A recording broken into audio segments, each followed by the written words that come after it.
Assalomu alaykum barchaga. Sizlar bilan Saidov Play kanali. Bugungi videomizda biz Grand Mobile'da o'ynaymiz. Grand Mobile'da biz ko'rib turganingizdek Sog'liqni saqlash vazirligida 9-rang bo'lib ishlaymiz. Hop. Hozir men siz bugungi videoda Sog'liqni saqlash vazirligi nimalar bilan shug'ullanishi hamda nimalar qila olishini ko'rsatib beraman. Hop. Sog'liqni saqlash vazirligida hozirda arzamasda 49 ta odam mavjud. Ko'rib turganingizdek lider Fredrik Frost. Hop, men 9-rang bo'lib ishlayman. 9-rangda dasturlari ko'rib turishingizdek hamma dastur bor. Albatta suhbat qilisham. Hop. Vazirligi asosan nimalar bilan shug'ullanishini aytib o'tsam, mana davolay oladi. Misol uchun men bu yoqqa pul yo'q, bir xil insonlar keladi, pul yo'q bo'lmaydi. Shuning uchun vaqtda inventarga aptechka bo'lsa, bemalol ana bo'ladi. Davolay oladi. Hop. Salom. Ikkinchi dastur bu mana tibbiy karta beradi. Tibbiy karta mavjud bo'lmasa yoki muddat o'tgan bo'lsa, so'roq o'tgan bo'lsa, tibbiy karta bera oladi. Keyin uchinchi dastur bu qaramlikni tekshirish, ya'ni bir kishi narkotik ichgan bo'lsa, uni qaramligi necha foiz shularni aniqlab bera oladi, aytib bera oladi. Hop, keyingisi qaramlikni davolash. O'sha qaramlik foizi 5% bo'lsa yoki undan yuqori bo'lsa, qaramlikdan davolash mumkin. Kirmoqchiman. yoki elektron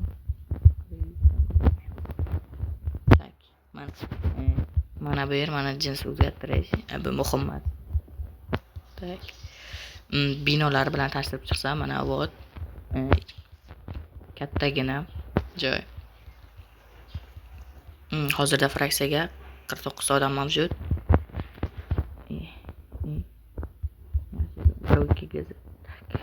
Hop. Zatek qilishyapti bilmayman.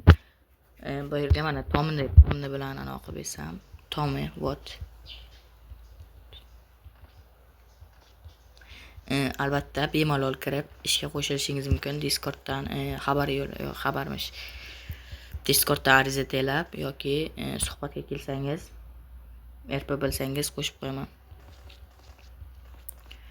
Hop, hozir biz suhbat boshlaymiz. O'zaro 2 daqiqadan keyin kutib turamiz. Albatta yangi event qo'shilgan. Hop, mana narsa ancha qo'shilgan. Eng yaxshi narsa bu. O'yinda 90 daqiqa qolgan bo'lsangiz bera. Hozir 5 daqiqa qolibdi. Hozir biz suhbat boshlaymiz. Albatta suhbat qanday boshlanishi uchun birinchi navbatda Discorddan suhbat uchun ariza tayyorlanib olinadi. Arizangiz administratorlar tomonidan tasdiqlangandan keyin o'sha suhbat boshlanadigan joyga kelib turib, mana bu tashkilot ustiga bosasiz. Keyin ko'pincha ayrim insonlar bilmaydi qaysi suhbat boshlashligini. Mana bu karnaychani ustiga bosasiz. Shuni bosasizda yozib chiqasiz. Suhbat boshlanadi.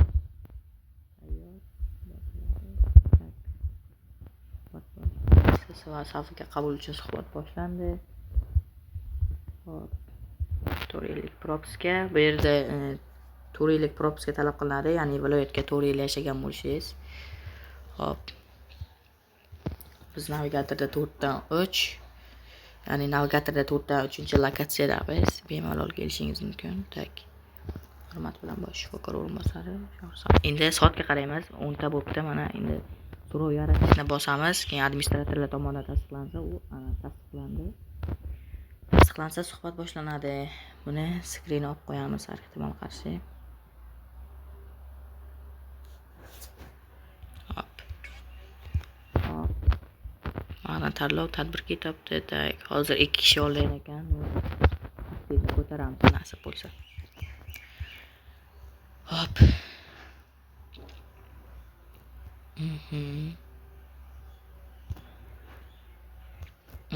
Albatta mana ko'p kishi bilmaydi. Harbiy guvohnoma, o'yinda harbiy guvohnoma ham mavjud. Vot Bu harbiy guvohnoma qanday beriladi desangiz, 50 marta harbiy qismda ishlab, 50 marta payda, ya'ni 50 marta maosh olganlarga beriladi. Tak. Mana shu birinchi mijoz keldi. Assalomu alaykum. Siz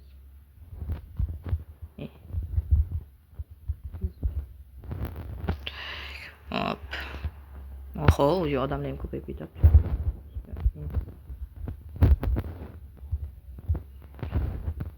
Pasportini so'raymiz. Ham ko'paydi. Hop. Hozir o'yinda yangi qoida chiqqan, ya'ni nomerniklar ham tashkilotga qo'shilaveradi. Faqat 4-rangdan oshmaslik kerak. Maksimum 4-rang bo'lishi kerak. Bu ham bitta ma'lumot. Hop. Pasportni to'g'ri pasportini ko'ramiz. Yaxshi. Tibbiy karta bilan litsenziyasini so'rab qolamiz. Balinsaga ishlamoqchi bo'lsangiz, litsenziyani transport uchun litsenziya bo'lsa shu ham yetadi. Qurol uchun kerak emas. 11.06. Qurol uchun kerak emas litsenziya. Test qilamiz. Ko'p kishi bu yerda adashadi. Testga tayyormisiz deymiz. Hop. Qo'limda nima bor? Qo'limda nima bor degan javobga albatta bunday deyilmaydi. O'sha hozir RP Grand Mobile va RP, ya'ni role playdan iborat bo'ladi. Ya'ni o'yin hayotdagi narsalardan olingan o'yin bo'ladi.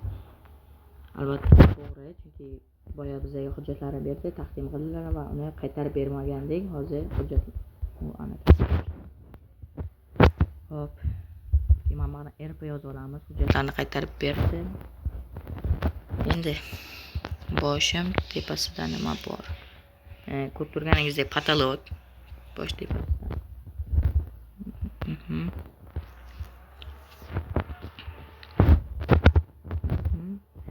Oyog'im pastida-chi.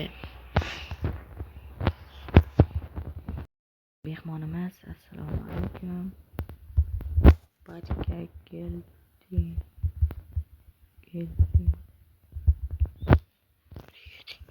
Tak. Pasport.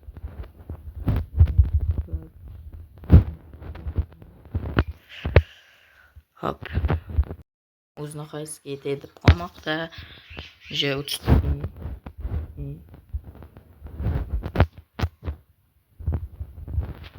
Tak. Endi suhbatni tugatamiz. Ya'ni birinchi qatorga bo'yakini endi suhbat tugatish. Assalomu alaykum. Salomlashib. Suhbat tugash. Oppo. Shunaqa bo'lib qoladi. Suhbat tugash. Shuni ma'lum qilamiz. Qabulchi suhbat yakunlandi. Bo'lmang. Hurmat bilan bosh shifokor o'rinbosari Shohruz Xatrit. Ariza yuboramiz. Tasdiqlanishini kutamiz. Tasdiqlandi. Hamda skrinshot ola olamiz. Hop. Endi tugadi. Tak, hamma suhbat. Endi hamma qiziqayotgan narsa, ya'ni mana bu yerdagi ombor. Asos omborga nima borligi hammani bir qiziqtiradi. Tak. Hozir men sizlarga bu savolga javobini ko'rsataman. Sizlar o'ylaganda ayrimlar o'ylaydi, armiya bo'lishi mumkin, nima deyisha yo'q. Baqqa aptechka bo'ladi, aptechkalar qo'yish, aptechka olish, shunaqa narsalar, aptechka qo'yib bilan aptechka olish. Shunaqa narsalar. Ko'pchilik menimcha xabar yo'q, yana bilmadim, chunki Sog'liqni saqlash vazirligi xodimi ham aptechkalar yuqori tarkibi albatta aptechka tashiy oladi. Ikkita mashina mavjud. Mana shunaqa mashinalarga aptechka mana bu. Asosiy omborga aptechka zakaz qilingandan keyin aptechkalar olib kelishimiz mumkin. Shunaqa gaplar.